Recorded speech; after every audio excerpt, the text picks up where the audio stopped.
everybody, my name is Tanya and welcome to my June wrap up.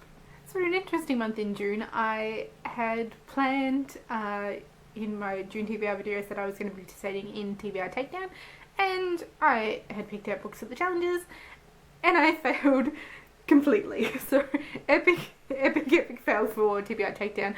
I made progress on a few different things during the week and got a fair bit of reading done, but I didn't actually complete anything during that week. I did go on to read everything that I picked out for the TBR Takedown TBR, but just not during that week. So the first book I did actually complete in the month was just after that week, I think, and that was Rashomon and 70 Other Stories by Ryunosuke Okudaga, and this is something that I read for Japanese June. So as with all short story collections, there are some in here that I didn't enjoy so much and dragged a bit, but the ones that I liked, I really liked. So there were some fun, quirky stories, and then there were some that were a little bit more serious, and then there were others that are a little bit more semi-autobiographical. I think my favourite was the second story in this collection called In a Bamboo Grove, and it's about a crime that takes place, a murder that takes place within this grove, and we get little stories from different people who maybe witnessed or to certain aspects of it, and then we get the stories of the three people who were involved, and each of them kind of shifts everything, and their accounts don't necessarily marry up with one another's, and you're left going, what actually really happened, and that I really enjoyed. There's also a story about a man who's got a nose that kind of hangs down past his chin, and what he does to try and get rid of it, and what happens when maybe he does manage to get rid of that long nose, and how things change for him, and maybe it wasn't the best change after all. The stories are at turns violent and quite disturbing and amusing, and all in all really enjoyable. The next book that I completed in June was meant to be a buddy read with Eleanor from Eleanor Reads Books. She DNF'd this one after 40 pages, and I don't really blame her, and that was Half Resurrection Blues by Daniel Jose Older. So yeah, this wasn't great. So this was a book that came in the 6th book right quality box, so I was determined to get through it, however it was.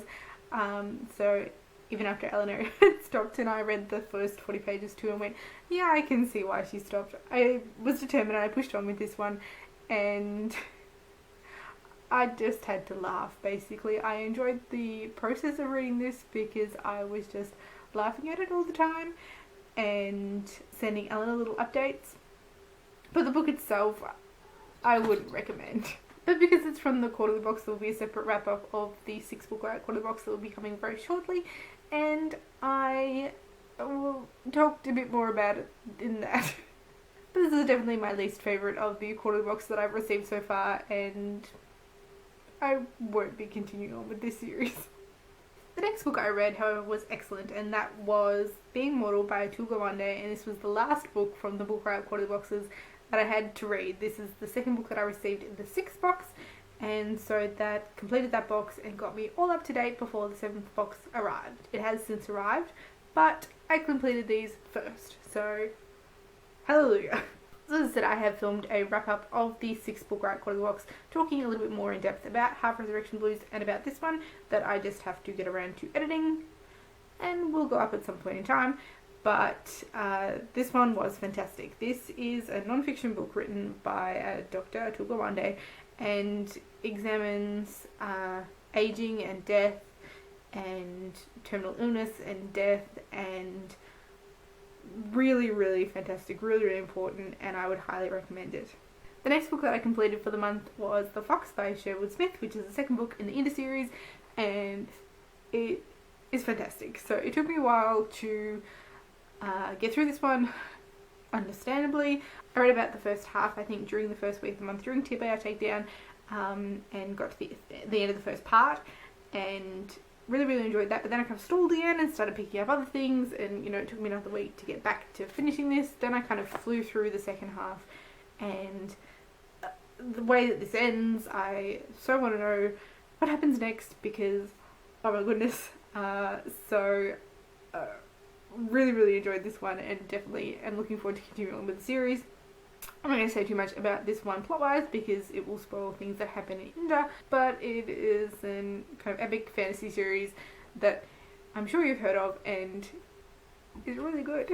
The next book I completed was my BookTube Recommends pick for the month, and that was Speak by Laura Hulse Anderson. This is the one that was recommended to me by Rachel from the Shades of Orange, who's the person who created the original BookTube Recommends idea.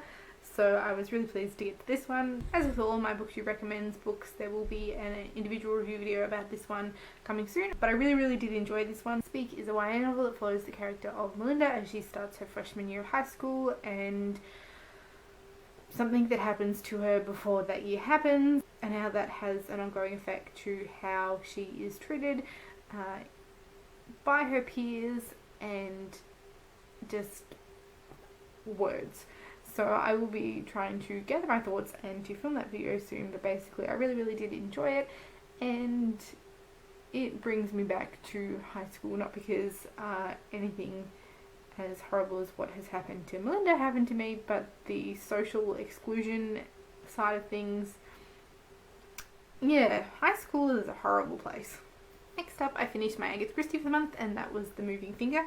This one is a Miss Marple novel, and one that I hadn't read before this. I did not guess the whodunit because, of course, but I did really enjoy it. This one follows the characters of Jerry Burton and his sister Joanna, who have come to a small village in the English countryside for Jerry to recuperate from injuries he sustained in an airplane crash. When they get there, they find that life in the village is not as idyllic as it seems, and there has been a recent spate of hate mail, so people getting anonymous messages with vile contents, and Jerry and his sister also start receiving letters, and the whole town's kind of up in arms about it, and then somebody dies, as is expected in an Agatha Christie novel, and it kind of follows on from there. So this, as I said, is a Miss Marple novel, and Miss Marple doesn't actually make her entrance until page 223, I think, so kind of right towards the end of the novel. And it's funny how absent she is from her stories. So I'm sure I've read some where she's a bigger part, but going through the moment, it's amusing how absent Miss Marple is from her stories, but of course how integral she is to her stories.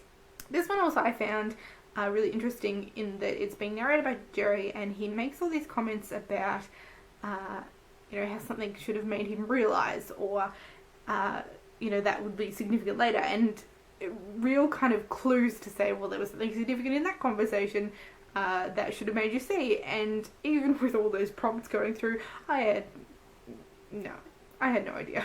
So as with all Agatha Christie's, this was excellent, and I thoroughly enjoyed it. And with this one, I finished the first full shelf of my Agatha Christie collection. I've read everything on that first shelf, and next month I will start with the first book on the second shelf of my collection. I then completed the audiobook that I've been listening to for the whole of June, and that was Kafka on the Shore by Haruki Murakami. So this one I also selected for Japanese June. It's something that I've been meaning to read for a very long time, and I was glad at the push to finally pick that one up as well. I thoroughly enjoyed this one. I'm trying to work out how to describe it. So it's a dual narrative, and it jumps backwards and forwards, alternating chapters from two different perspectives. So one of these perspectives is a 15-year-old boy who is calling himself Kafka, who has just run away from home, and kind of his journey to find out why. The second perspective is an elderly man by the name of Nakata, and something happened to Nakata as a child which leaves him, by his own words, as he continually reminds everybody, that he's not too bright. And I loved the character of Nakata. I thought he was fantastic. I did really enjoy Kafka's side of things and Kafka's story, but I think I really enjoyed Nakata's side the most, and he and the character of Hoshino, who he comes across and kind of aids him in a journey he's having to take, and how that is intertwined with Kafka's story kind of becomes clear as the story goes on, and I really kind of enjoyed that layering and how everything came together. So I don't really want to say too much more about the plot because I don't want to give anything away, and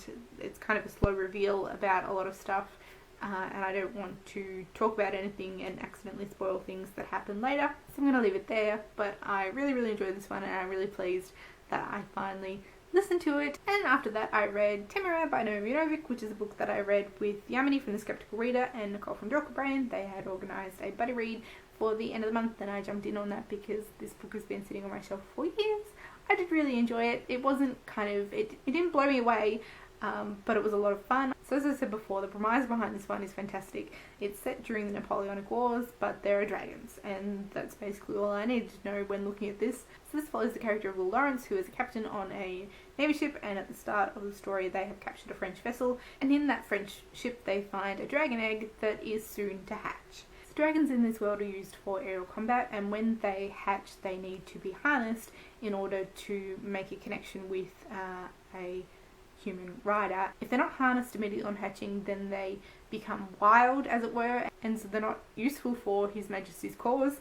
As events transpire, the dragon in question ends up imprinting on Lawrence and forging that bond with Lawrence, and so his world is turned entirely upside down. He now has to go and join the aviators and basically dedicate his life to spending it with Tamara, and has to give up his career in the Navy, and everything changes for him. So we follow Lawrence and Tamara through Lawrence making this transition from the Navy to the aviators, and the bumpy passage that is, and them kind of training for that aerial warfare, and then getting into actual battle. And it was all a lot of fun. I really enjoyed it. I love the concept of the world, and the relationship between Lawrence and Tamara is just beautiful. Basically the relationships between the dragons and their masters was just lovely, but in particular the relationship that develops between Tamara and Lawrence is so sweet, and really enjoyed that side of things.